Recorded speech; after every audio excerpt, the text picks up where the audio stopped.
Welcome to the Global WarWatch Network. Today, we're taking a deep dive into the recent drone attacks in Port Sudan. These are a series of events that have really significantly escalated the conflict in Sudan and sent ripples across the entire Red Sea region. We've poured through, well, quite a stack of fascinating sources for you. We've got reports from the Center for Information Resilience, detailed analyses from the Jamestown Foundation and Africa Defense Forum, plus strategic insights from the Royal United Services Institute. Our mission for you, our listener, is to cut through some of the noise here, understand the immediate ground-level impact of these attacks, then try to unravel this incredibly complex web of who might be responsible, and ultimately uncover the high-stakes international implications that stretch, well, far beyond Sudan's borders.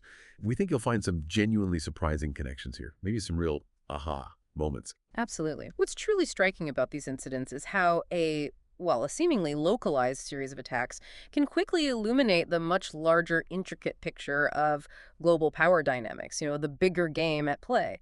So we'll be meticulously examining the factual accounts of the damage, navigating the conflicting claims of responsibility, which is tricky, and then, crucially, connecting how this escalating conflict in Sudan is deeply interwoven with the long-term ambitions of major international players. It really raises a critical point. What does this tell us about the future of security in some of the world's most vital waterways? Okay, let's unpack this then. We're talking about early May 2025. Port Sudan had been, relatively speaking, a sanctuary since the conflict really kicked off back in April 2023. What exactly happened there that marked such a significant shift? That sounds like a major turning point. It was an undeniable turning point, yeah. Between May 4th and 7th, 2025, Port Sudan, which had indeed remained this critical humanitarian hub and a refuge for civilians, was hit by an intense series of drone strikes. This marked the very first time the city had been targeted since the war started, so it signaled a major escalation in the conflict's scope. And these weren't random. These attacks were highly coordinated, striking key military, civilian, and, importantly, critical energy infrastructure across the city. Coordinated strike. Yes. On May 4th, for instance, the Osman Digna Air Base, which is at the northern end of Port Sudan International Airport, was struck. Planet satellite imagery from the next day, May 5th, quickly confirmed significant destruction. A hangar was hit, and an Ilyushin 76, that's an important military transport aircraft. An IL-76, right. Exactly. NASA's FIRM system also detected telling heat signatures, consistent with strikes. Then, May 5th, strikes hit the strategic petroleum products depots. Satellite imagery clearly showed active fires, massive smoke plumes, unmistakable signs. Even the Marina Hotel in the city center sustained damage. There was footage showing munition fragments actually found inside the building. Inside the hotel, wow. The attacks continued May 6th. They targeted the Port Sudan converter station. The Sudan Electricity Media Coordination Council reported this caused citywide power outages, huge disruption. The Southern Port's fuel storage facility was also hit, again, verified by video footage and satellite images showing these huge smoke plumes. By May 7th, damage was observed to two warehouses at the Sudanese Armed Forces Flamingo Naval Base. Now, that location, as we'll discuss, holds immense international significance. Flamingo Naval Base. Okay, we'll come back to that. Definitely. And it wasn't just Port Sudan in isolation. Swarms of drones also struck the historic Red Sea port of Swakin, about 50 kilometers south, and the eastern city of Kassala. That was all between May 4th and 6th. So a wider campaign, not just focused on the main port. Precisely. A coordinated effort across multiple locations. That sounds like a strategically devastating series of attacks. When you look at the immediate human impact, especially for a city that had become a refuge, what do our sources tell us? What were the direct consequences for the people living there or, relying on Port Sudan? The human impact was severe. And exactly because Port Sudan had become such a lifeline, this was a city functioning as a critical hub for humanitarian operations, a haven for displaced civilians.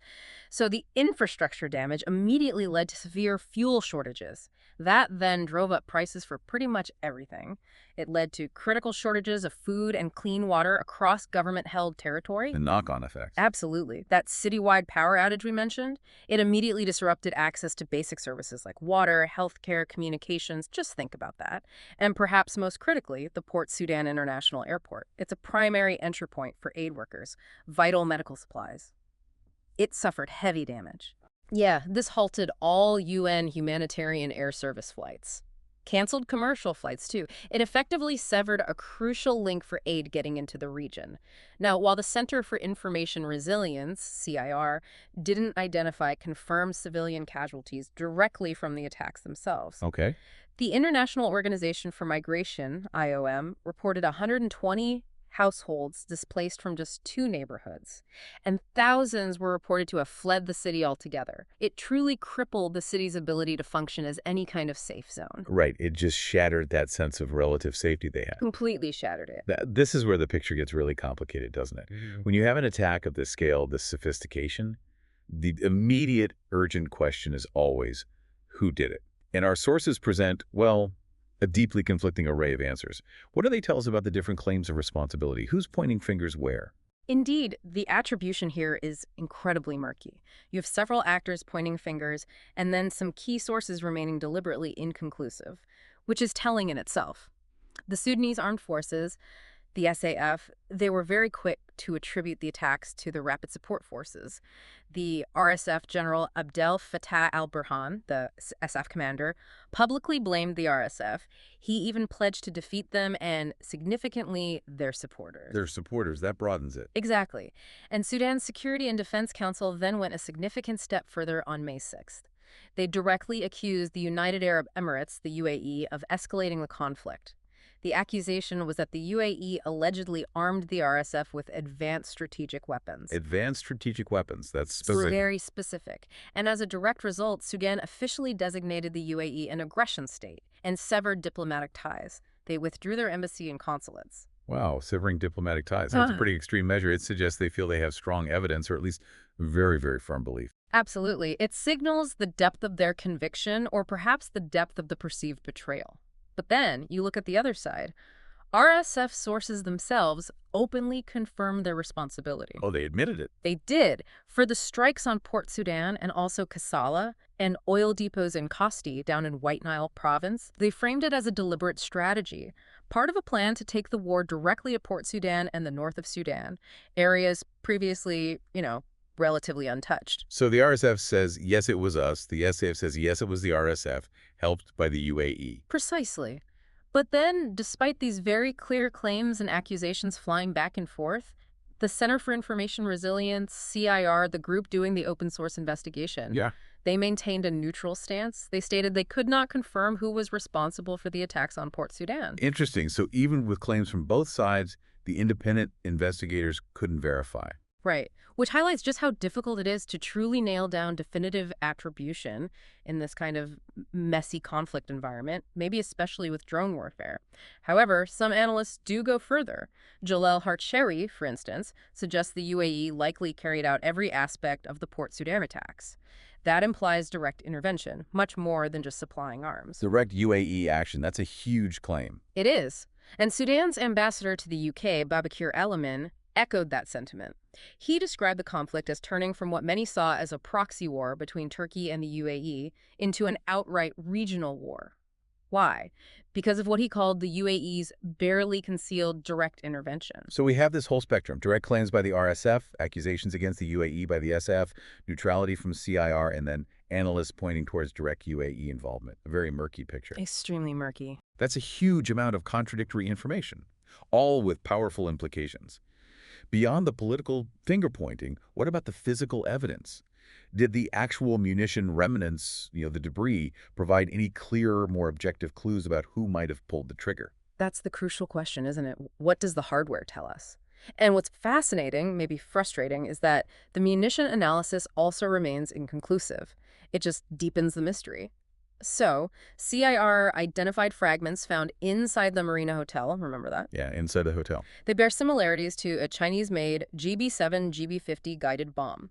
Now, just for clarity, a guided bomb like this is typically an air-to-ground precision weapon dropped from an aircraft or a drone. CIR assesses this type of bomb is highly likely compatible with drones operated by the RSF and their allies, specifically CH-95 drones. CH-95s. Which are confirmed to be operated from RSF-controlled Nyala. And there was unverified footage from an alleged RSF drone attack back in March 2025 in Al Malha that also showed similar remnants. So that kind of lends some weight to the RSF drone connection for that specific incident. Okay, so one piece of evidence points towards RSF-operated drones. Potentially, yes. However, separately, images circulated online after the May 4th attack on the Osman Digna Air Base, the first attack we mentioned. Right, the airbase. Those showed remnants that CIR assessed more closely matched a Russian-made 9M33 missile. A missile, not a bomb. Correct. The 9M33 is a surface-to-air missile, Sam, meaning it's launched from the ground to hit aerial targets, and it can be launched from SAF equipment, Sudanese Armed Forces equipment.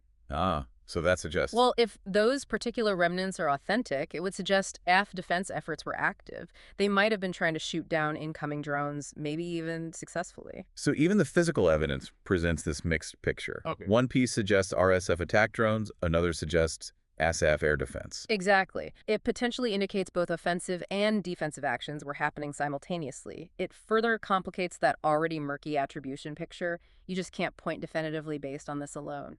Okay, so we've gone from the immediate impact, the devastation, through the highly contested claims of responsibility and the confusing physical evidence.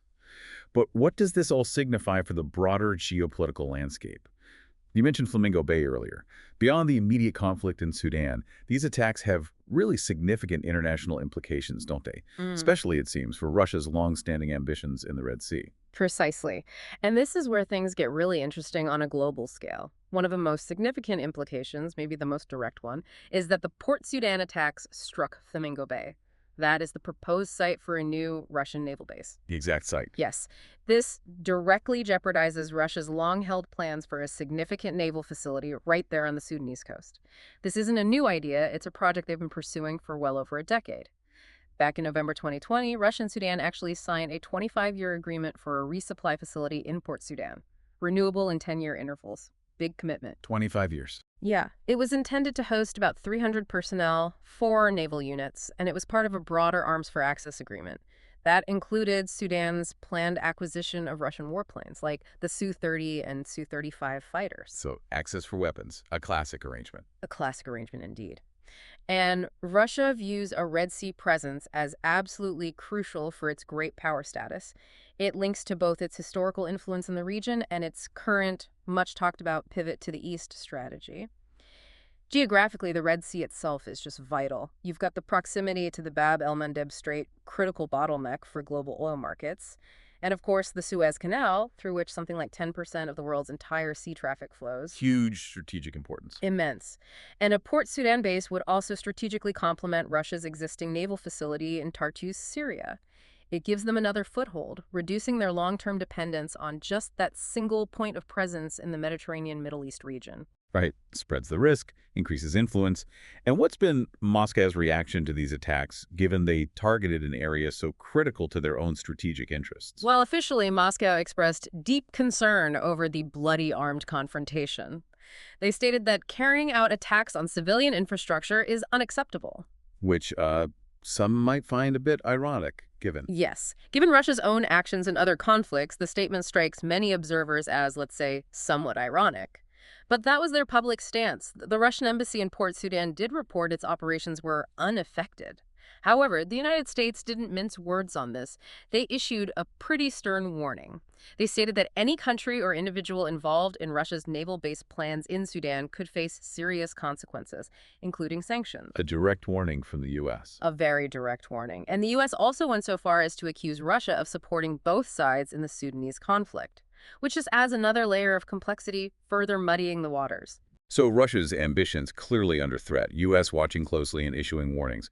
But this isn't just about Russia versus the U.S., is it? Our sources show a much broader, much more complex web of international players deeply intertwined here. Absolutely. What this deep dive truly lays bare is this intricate network of foreign interests, all pushing and pulling within this conflict. Central to this, as we touched on, is the accusation against the UAE for allegedly supplying these PRC-made, Chinese-made Sunflower 200 one-way attack drones to the RSF. Sunflower 200. Okay. And one-way attack drones, just to clarify for listeners. Right. These are essentially kamikaze drones. They're designed for a single strike mission. They fly to a target, impact it, and are destroyed in the process. And these particular drones, the Sunflower 200s, have a considerable range estimated between 1,500 to 2,000 kilometers. That's a long range. Allows for attacks from quite far away. Exactly. Which leads to the next question. Where were they launched from? There are conflicting claims. Some sources suggest UAE military facilities in Somaliland, specifically Berbera, and Puntland, specifically Bosaso, though Puntland denies this strongly. Other theories point to supply routes maybe coming through the Libyan desert or perhaps the Amjaras airstrip over in Chad, where UAE transport aircraft are known to land regularly, although the UAE claims those are purely humanitarian flights. Lots of possibilities, all denied or unconfirmed. Precisely. And this whole situation, the alleged use of Chinese drones supplied by the UAE, it raises a very pointed question about China's awareness, or maybe even tacit approval. As a signatory to the UN Arms Trade Treaty, China is technically obliged to prevent the UAE from selling PRC arms to a banned entity like the RSF is often considered. So treaty obligations are potentially being breached. Potentially. And some sources even speculate. Could the UAE and PRC be acting, maybe not explicitly in unison, but with goals that align, perhaps inadvertently or even deliberately, curbing Russia's naval ambitions? Especially given China's own significant naval base just down the coast in Djibouti and its broader strategic and economic ambitions across Africa, it's another complex layer. China's own interests in the region potentially clashing with Russia's. Could be. Then you have Turkey. Turkey has been a key supporter of the other side, the SAF. They've supplied their well-known Bayraktar TB2 drones plus operators. These TB2s have reportedly helped the SF turn the tide in various engagements during the war. The famous Bayraktars. Those ones. And underlining their direct involvement, the Port Sudan attack we've been discussing actually wounded members of a Turkish technical support team who were presumably there working with the SF. Wow, so Turkish personnel injured in the attack. Yes. It really underscores how this is increasingly described not just as an internal Sudanese struggle, but as this proxy war, primarily between Turkey and the UAE, playing out on Sudanese soil. And analysts warn quite starkly that continued military support from these external powers, the UAE, Turkey, potentially others, could draw them even deeper into Sudan's internal conflict, the risk. A much broader regional war, which would further devastate Sudan's already fragile infrastructure and, of course, its people. This deep dive has truly laid bare the complexities, hasn't it? Modern conflict where, local skirmishes are increasingly tangled up with global power plays.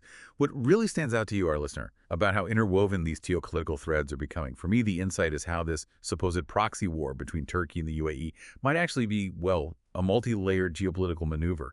It could be inadvertently or maybe even deliberately challenging Russia's Red Sea ambitions. And maybe China's economic interests are playing a subtle hand behind the scenes, too.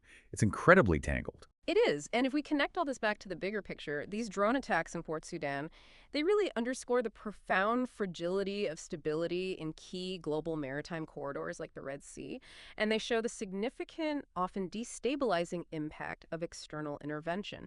The situation in Port Sudan really serves as a powerful litmus test, not just for Russia's immediate influence in the Red Sea, but for the much broader geopolitical competition playing out across the entire African continent. It highlights, yet again, that even seemingly localized conflicts are very rarely confined just to their borders in today's world.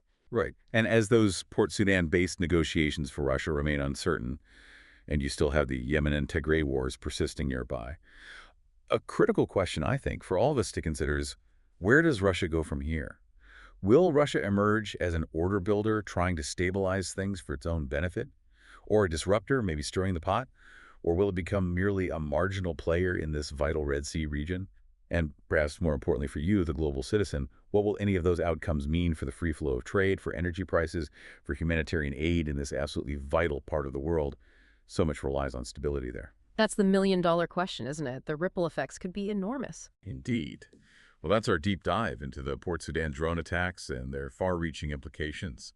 We certainly hope this has given you a clearer, perhaps more informed perspective on what is clearly a rapidly evolving and very complex situation.